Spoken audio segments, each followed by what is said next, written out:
Hi, it's Paul here from selfhelpforlife.com, and this video is my review of 2019. So I'm just reflecting on what happened in 2019, some of my achievements, both in business but also travel and other fun things I've done as well. Give you a little bit of an inside view into what happens in my life, the sort of things I do. And so this will be more of a vlog style video, really just explaining some of the things that have happened, and hopefully you'll find it useful, hopefully you'll find it interesting. Do leave a comment below if you do. So let's start with Self-Help for Life. So in 2019, I recorded and published 46 YouTube videos. So that was just under one a week. And all of those YouTube videos were also turned into podcasts. So that's 46 podcasts as well. Now that's almost double the previous year. In 2018, I recorded and published 23 videos. So a big improvement, and I'm really pleased on the achievement there. And I hope you've benefited from all those videos as well. Now, the most popular video by far is the video I did on how to hypnotize yourself. On YouTube, that's had over 4,000 views. Okay, and I'll link to that video here if you want to go and check it out now. That has been by far the most popular video. Other videos that have been popular have been the video I did on the reticular activating system in your brain and goals, and also did a video on personality types, so the personality type A, B, C and D. That was a really popular video as well. Another video on how to create a burning desire, that was really popular. I did a video on the 12 thinking traps that steal your happiness, so this went into cognitive behavioral therapy and the thinking traps that are behind that modality. Also did a video on how to reprogram your subconscious mind, and that was a popular video as well. So what I'll do with those is I'll put links to all of those in the description. I'll put the links to the actual blog posts which contain the video and the podcasts, so that way you can choose to read, watch or listen dependent on your preferences. Now at the beginning of 2019 I had 167 YouTube subscribers, and a goal for this year was to get that to over 500, and at the time that seemed like a really challenging goal, but by publishing more videos that became more achievable. So by April I'd hit 200, and then I think it was around about August that I hit 300, and then October I hit 400, and then in December hit 500. So sometimes what can seem quite challenging at the beginning of the year, if you just keep doing the consistent action, can become really realistic. So I'm really pleased about that. So the Self-Help for Life podcast, which is basically the audio versions of these videos, is doing really well as well. So at the beginning of this year I had about 580 regular listeners, and now it's up to just over 1,400 listeners. So that's been really good. And each episode now typically gets over 1,000 plays, and some of the episodes get close to 2,000 plays. So actually a lot more people listen to my videos on the podcast versions than actually watch the videos. So that's been really interesting. Okay, let's now move on to blog posts. So this year we published 35 blog posts. So that was about one every 10 days. Now, initially I was writing the blog post myself, so I had a transcript of the video and I was then turning that into a blog post. But that was actually taking me a lot of time. It was very time consuming for me to do. So one of my goals for this year was to outsource the writing of the blog posts. So I started using a service called iWriter for a couple of months. I had mixed results with that, found that I was generally spending still quite a lot of time editing the blog posts, so that wasn't ideal.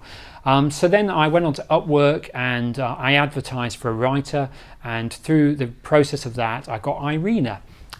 She actually lives in Serbia, and she is a professional writer, and now she writes the blog posts and then I edit them a little bit at the end, again basing them off the YouTube transcription. So in the latter part of this year I've been able to publish a blog post every 5 days. So that's made a huge difference in the number of people that now visit my blog. It started off at around 250 people per month in January. It's now up to over 1,500, so a huge difference there. And there are some of my posts now that are beginning to rank in page 1 in Google, which of course is fantastic. Now I had another goal at the beginning of this year, and that was to have 100 people either watching, listening or reading my content every day. Okay, so 100 people per day. Now with the podcast I've smashed that. It's around 300 people a day. So 300 people per day listen to my podcast. YouTube, it's around about 60, so I didn't quite achieve it for YouTube, but I know I will next year. So about 60 people typically watch my videos every day. And for the website, that's now up to 55. That's improved a lot in the last 2 or 3 months. Again, so not 100 yet, but getting closer. So I know that those are goals I'm definitely going to achieve in 2020. Now, social media, I am on Facebook, Twitter, Instagram, and Pinterest. This year, I haven't done that much with social media. I haven't really done much to increase my followers and fans, and I've been fine with that. I'm realizing actually that there's much better ways to develop an online business than using social media. So I do post inspirational images and videos, and I do also publish and share all my content, my blog posts and videos on social media as well. So if you're not following me on social media yet, you can go to my website, that's selfhelpforlife.com, and you'll find links to all the social media channels there. Now let's move on to hypnotherapy. So this year I achieved my goal of running over 500 hours worth of hypnotherapy sessions. Now this is an important goal because as a member of the Australian Hypnotherapists Association, once you reach that figure of over 500 hours, you can become a clinical member. Okay, and that has a number of perks and benefits. But it basically shows to the public and people seeking my help that I have a lot of experience, that I've dealt with a variety of different issues, and that gives them more confidence in working with me.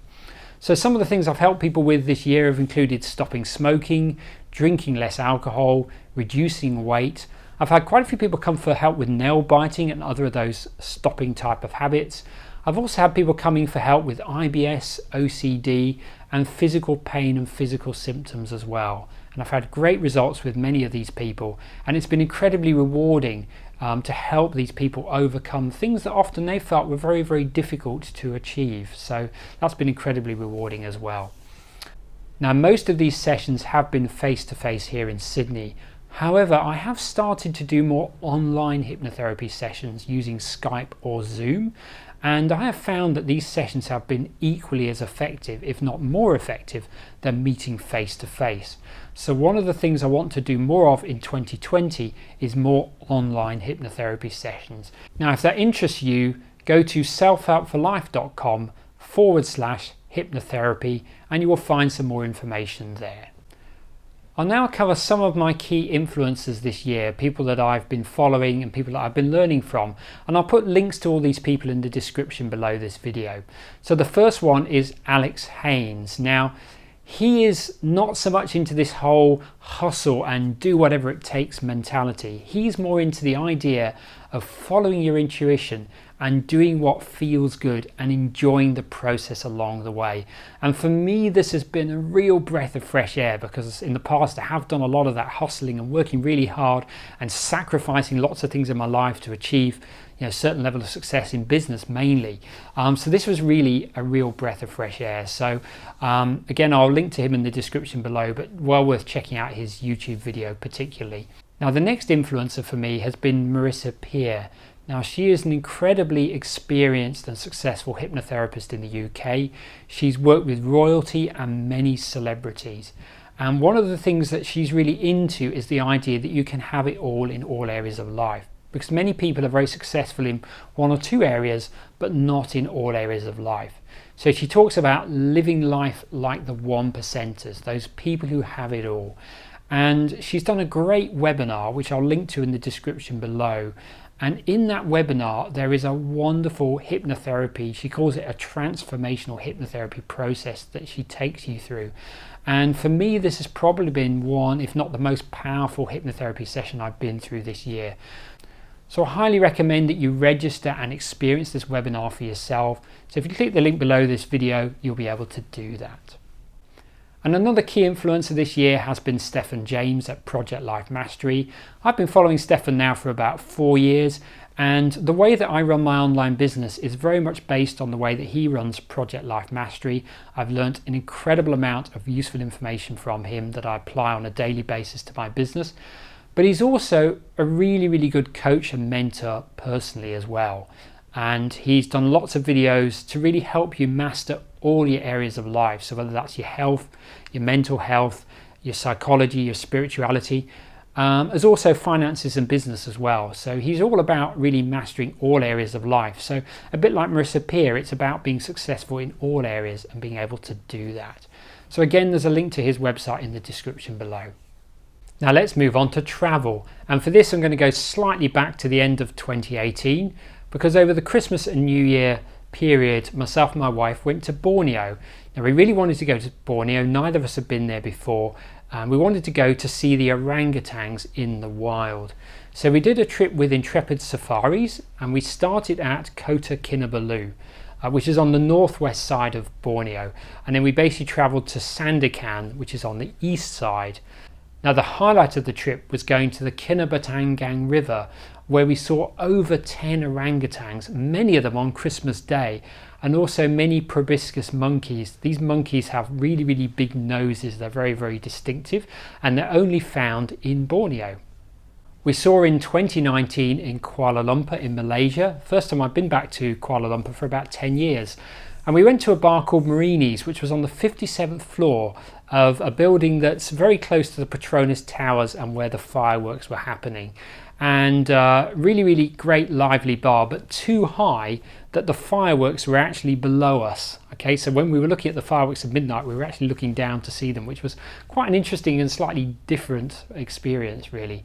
But anyway, it was an amazing atmosphere, and it was a fantastic way to see in 2019. So recommend definitely KL is a good place to go and see the New Year in if you're ever around that part of the world. We then had a few days in Langkawi, which is a Malaysian island, and it's just a lovely place to relax, and it was a great way to start 2019.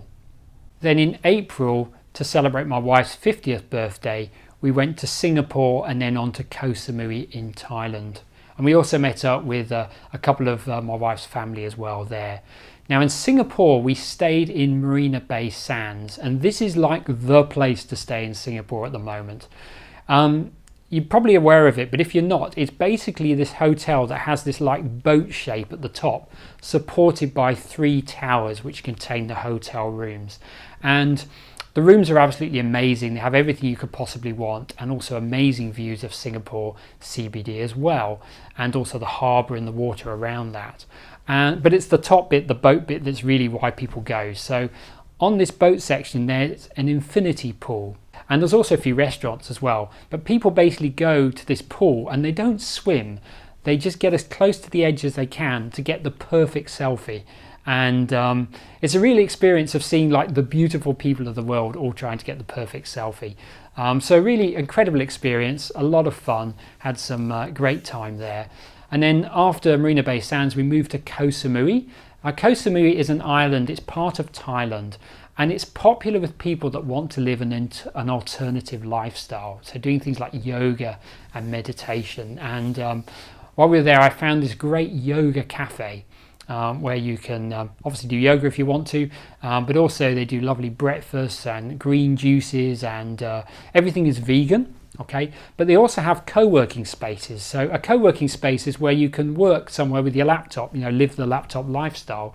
And these co-working spaces have wonderful views of the beach and beyond. So I was thinking, oh, hopefully one year I can just come here for a few weeks and just run Self Help for Life from this lovely little cafe. Talking about people going here for an alternative lifestyle, I actually bumped into someone I went to school with in Ko Samui as well. I didn't really recognise him, but he recognised me, and again he's kind of doing that alternative lifestyle thing as well. So a really, really interesting place to go to if you have the time and want somewhere that's just like quite chilled, but also has some nice countryside as well, and just a really nice vibe about the place. Now let's move on to health and fitness. Now I believe that health and fitness are actually quite different. You could have someone that's very physically fit and very muscly, but could actually have very poor health inside. And then you can have someone else that has very, very good internal health, but is maybe not very flexible or not particularly physically strong. Okay, so they're both important, but they are actually quite different. For me, I've been having green smoothies most mornings. I usually have celery, cucumber, kale, spinach, put a bit of mango in to make it sweeter, and sometimes I have some kind of green powder like wheatgrass or something like that as well to add into it. and then I add some coconut water, and I find that that's a really great way to detox. I really feel that that's really helping my body, and it means that I get some of those 5 a day in terms of fruits and vegetables very early in the day. In terms of fitness, I've been trying to increase my weight this year. Most people try and do the opposite. They're trying to lose weight. I've been fairly stubbornly at around 57 kilos, which is about 125 pounds. Because I'm quite careful about what I eat, I've mainly been focusing on doing that by doing resistance and weight training. And I've been consistent with that at some parts of the year, but I've also been very inconsistent as well. And I think the reason for that is I haven't really found out my why for doing that. You know, when you have a really, really strong why, then you're going to do those things without thinking about it. So that's something I'll refocus on again for next year. However, I have been active in other ways. I do a lot of walking, quite a lot of bush walking or hiking, and also cycling as well. And I tend to enjoy those activities quite a lot and find it's a really great way to mentally unwind as well. Now let's move on to courses. Now I did the 100-day challenge program for the 4th time this year. I do this program pretty much every year. Now with the 100-day challenge, you set yourself 3 goals, 3 things you want to achieve in 100 days. So I set myself the goal of doubling my hypnotherapy clients that I was getting on a regular basis, which I achieved. Also finding a writer to write the blog posts for Self-Help for Life, I achieved that as well. The 3rd goal I didn't really achieve. That was the one of increasing my weight, getting it up to over 60 kilos. And the thing about the 100-day challenge is you really got to focus. And sometimes when you set one goal in one area of life, it's not compatible with another goal. And I think that's kind of what happened with that. Still a really great program, and I'm very happy that I achieved 2 of those 3 100-day challenge goals. The 100-day challenge program is now open for enrollment for 2020. So if you're really keen to get 2020 off to a really fast start, then I encourage you to check out and enroll in the 100-day challenge.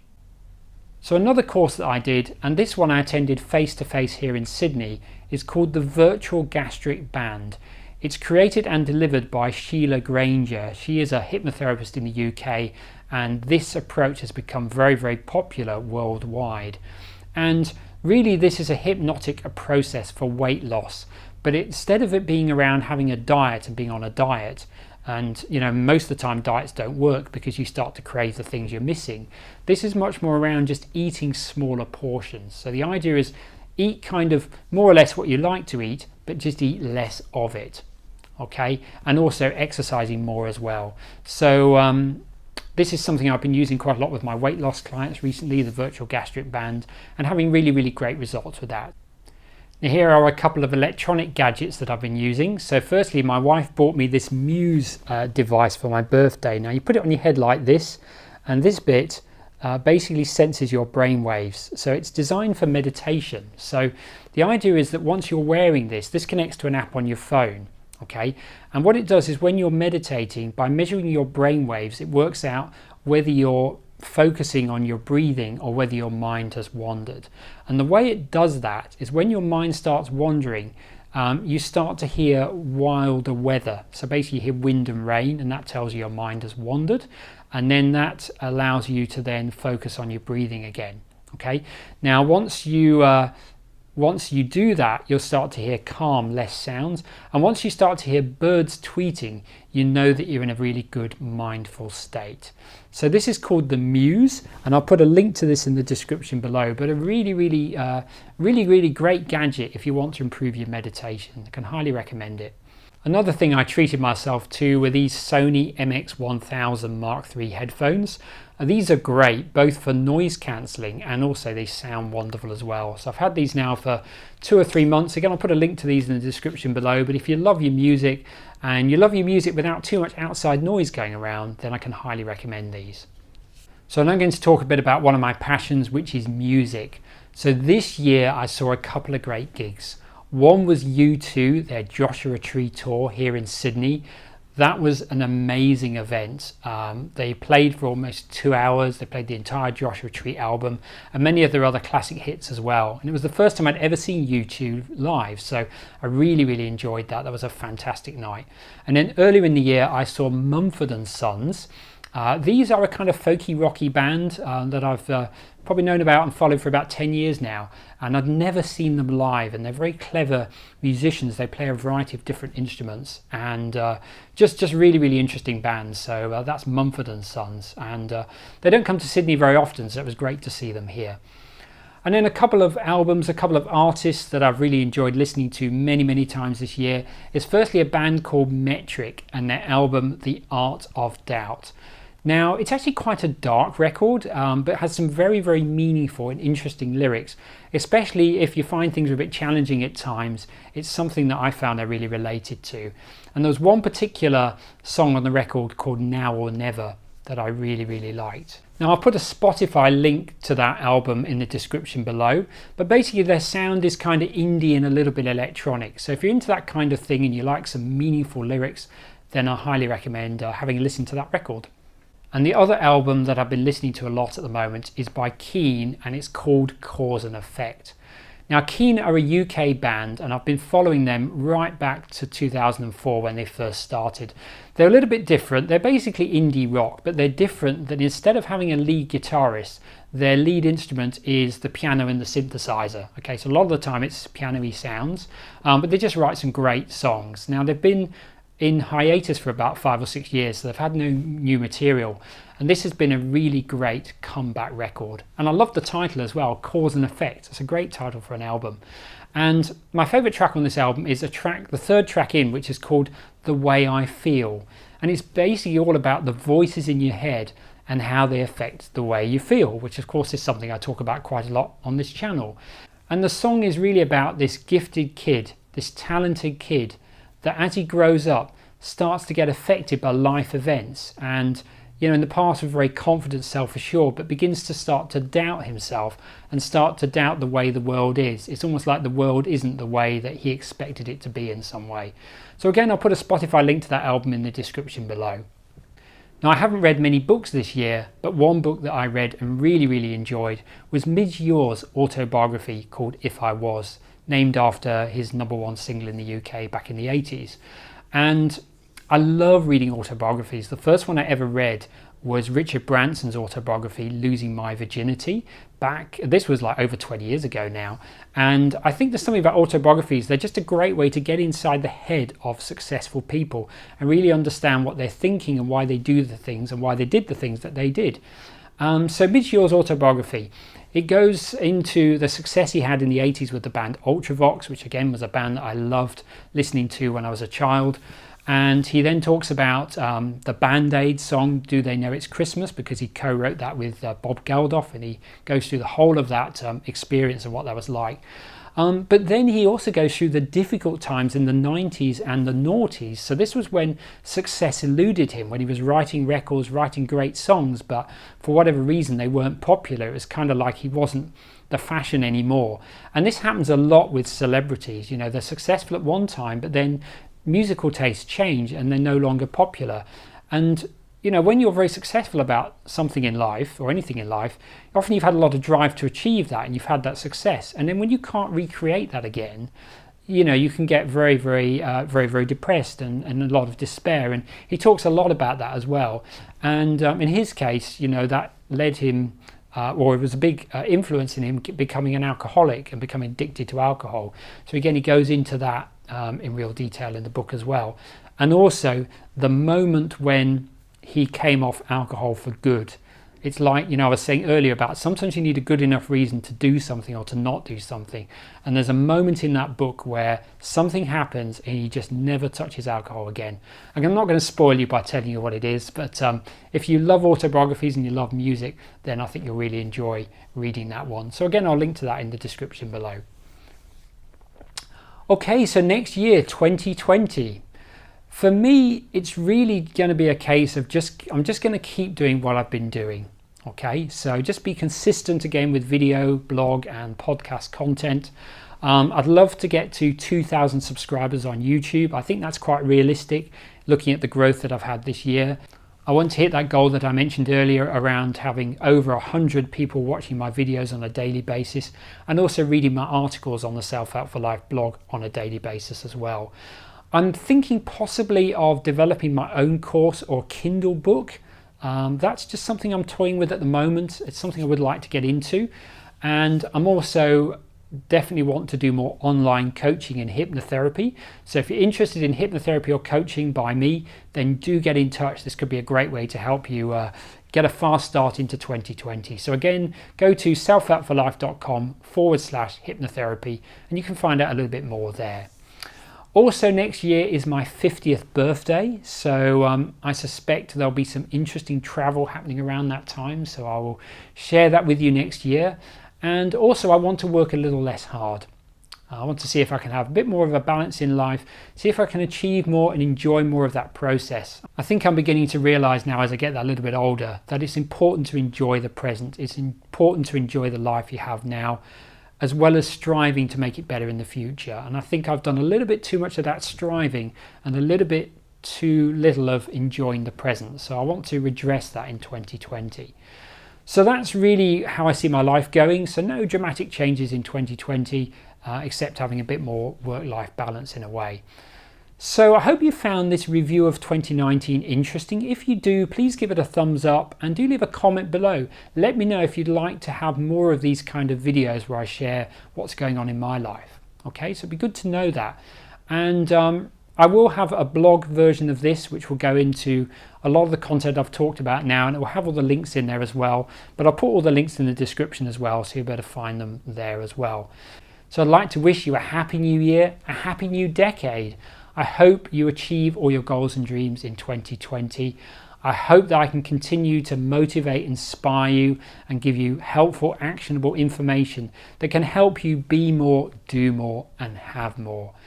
So signing off now, happy new year, and look forward to talking with you again soon in the next video. Bye for now.